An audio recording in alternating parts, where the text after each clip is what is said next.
you mentioned is what I wanted to ask you in the third part of this interview. Is you mentioned about negative thinking, and you mentioned that it exists for a reason. It exists because it was absolutely critical for our survival, and it is still very critical for our survival. If you see a bunch of people running out of your office, it's good to presume the worst and run out of the office yourself, rather than say, "Oh, it's probably a false alarm." Because if it's not a false alarm and you're not thinking negatively, you could lose your life. There could be an earthquake, there could be a fire in the building. So negative thinking has a very important space in our minds.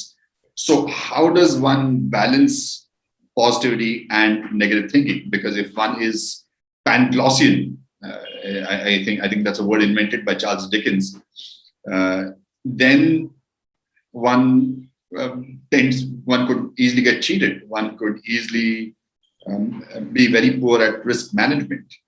So how much positivity and negativity should we have, and where do you draw the line? Okay, so I think the key that we want to have is a sense of discernment, which will kind of help you determine the right response to the stimulus or the trigger that you are facing at that point of time, rather than being in an autopilot mode where your default response is always negative.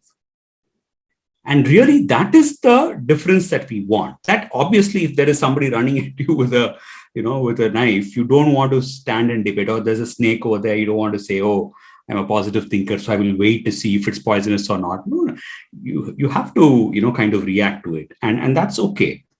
But really, the idea is that today, that everything around us is, kind of centered around, propagating more fear. And everything that happens, like including the news, if you say everything is sensational, your breaking news, the things, everything is tailored to appeal to your insecurity and fear. Right, the amygdala. Yeah, because that gets attention. They're doing it because it's business. It gets attention. You will go and read it. But what does it do to you? It then, kind of continues to keep you in that stressful state. The whole point is that, negative mindset, if it doesn't have any impact on you, it's fine. Okay, but the fact is, it impacts you, right? It stresses you out, because then you're constantly worried. What will happen next? What will happen tomorrow? What will happen? What if I have an accident? What if, something else goes wrong? So then that stress affects you. Obviously, you're in a stress, and many times we don't even realize that we are in stress. Only when we get out of stress and we are in a peaceful state, for which you do certain things, then only you realize, oh, okay, I used to be in so much stress earlier, because it's become a default state for us. Right. So that's one of the key things to understand. The negative mindset is in survival times. And see, in survival times, we really had to be extremely careful about our survival, because predators were there. There were other things which were, kind of very important at that. But today, the circumstances are much more different. We are in the most comfortable situation of, in the history of humanity, with, literally, you can buy anything, you can do anything. It's like a thing, right? Technology is there. So yeah, in this, time and age, that level of fear doesn't help. Right, that's the point. We don't need it. Okay. So we need fear for those survival aspects, which are few. And at which point your amygdala will kick in, and it will, kind of, the reptilian brain is an automatic thing that even today, right? If you're sitting here and saying the slightest of movement somewhere will, get your attention involuntarily. Right. Yeah. But if you engage with it, then you are propagating it. But if you know, okay, this is involuntary, now I need to know that, I need to come back, then you are exercising a sense of control. So, in a way, we are automatically programmed. The environment around us is exploiting that programming for their own benefit. And unless we stop it at some point, we are not saying don't be discerning. Discernment is required, but not to be on autopilot where everything, because if that happens, then your ability, what does it do? Because then if you're so insecure, your ability to express your uniqueness goes down. Your ability to experience life also goes down because you're always, kind of being in a state where you're not open. Right. Say, okay, because if you're so, kind of in a thing, your openness to new experiences reduces drastically.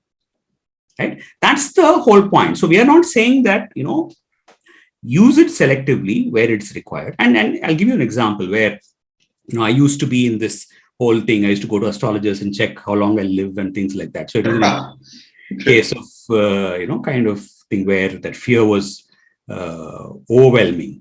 And so I used to, my elder daughter was small that time. So we had to go to the supermarket, and both me and my wife went. We left one mobile with her and she was watching TV. So while we were, almost about to finish, I just wanted to call up and check if she's okay. And we called once, twice, no answer. Okay. So I started panicking, saying that, oh, something's gone wrong. Okay, what's happening? All of that. And so I immediately, kind of left everything, rushed back home. And all the while my wife was saying, listen, it's all okay. It should be fine. I went running up the stairs and then, went and saw her, and she was coolly watching TV. The TV volume was so loud that she didn't hear the mobile. Right. Simple as that. Okay. So, and this is what it is, that this is obviously an overreaction, right? When you let that negative mindset overtake you, you're always, kind of imagining the worst as a thing. Not that we shouldn't take precautions or we shouldn't be careful and things like that. But when you let it be the way that you think about everything, that is not good. That's the whole point. In particular circumstances, it is useful. But if you're discerning and we use the right kind of response in a particular situation or a particular trigger, then that's kind of a good response. Yeah, I'm very happy with the nuanced answer, the detailed answer you've given, because I think some motivational speakers have really destroyed people's rationality. And I'm not talking about green behind the ears students. I'm talking about people who are chief executives at major multinational companies. At the risk of sounding like a snitch, I want to tell you about an episode. Obviously, I don't want to tell you which company it is. This was a company where I had joined as the head of a region. It's a multinational company. And I was supposed to look for a new office. And somehow this was not a straightforward activity in that company. There was a real estate specialist who was a fantastic specialist. He knew the ins and outs of real estate probably better than Donald Trump. I was absolutely awed by his knowledge. And so I thought this man is it. He would come to my city and we would look around, and we shortlisted some properties, and I thought, okay, this is it. It's just going to happen fast because this is not the core business of the company. The core business of the company is not looking for properties and the rental business. And we have such an experienced guy. So he would talk to the CEO. It would probably take a few seconds. The CEO would say, okay, you've seen it. That's good enough for you. It's good enough for me. Go and close the deal. But the CEO was very nitpicky, and he had one more guy, a sidekick. So it was like 4 people deciding where we're going to take a place on rent, as if we are renting Buckingham Palace. It was absolutely ridiculous. And we found a good place, but the landlord was a real cartoon. And after some time, he wouldn't even come on the phone. He would tell his wife to tell us that he is not at home. And so we could hear him tell his wife to tell us that he was not at home. So now this is crazy. First of all, I am the branch head. I'm responsible for profits. I don't want to waste my time on hunting forever. And this is a landlord who's not interested. And we are the clients. So we can be whimsical, but he can't, to some extent at least. That's what I would think. So we, for various reasons, this whole thing just kept on taking months and months. I said, what's going on? So we do a conference call with the chief executive, his flunky, the real estate expert, and me. And the chief executive asks, what about that guy? He's referring to the eccentric landlord. And I said, that guy, that property is never going to happen. Mm. Okay, because I'm very eager to make things as black and white and close the thing, because I'm eager to get back to my business. Right. So I said, that's never going to happen, because he doesn't even come on the phone. Mm. Forget him being eager and working fast and all that. He doesn't even come on the phone. Right. And the chief executive said something which I thought no chief executive of any multinational company would say. He said, don't be negative. I said, I'm not being negative or positive.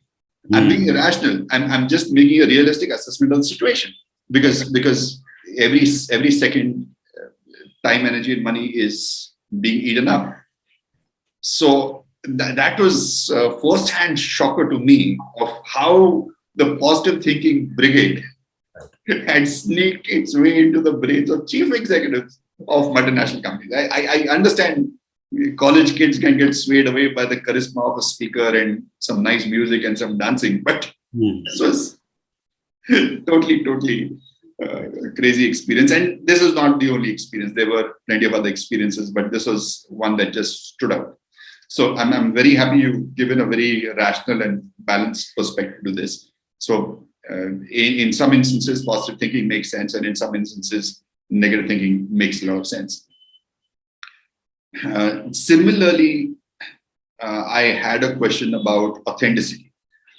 Again, what do you do in terms of balance for authenticity? Because there are modes in a day or at a period where you're totally in the command and control situation. So you need something to be done urgently, and at that time you don't want any authenticity or any deviation from your orders. You literally may have to say, okay, forget everything else. This is like a red alert. Right. We need to get this done. I need you to follow every instruction of mine, take it as a military order, and get it done. And at other times, it may not be that strict, but you need certain rules and regulations to be followed. Yeah. So again, authenticity also, I think there's a lot of confusion out there as to where do you draw the line. So I was wondering if you could tell us a little about what exactly do you suggest we do about authenticity, which is one of the happiness habits.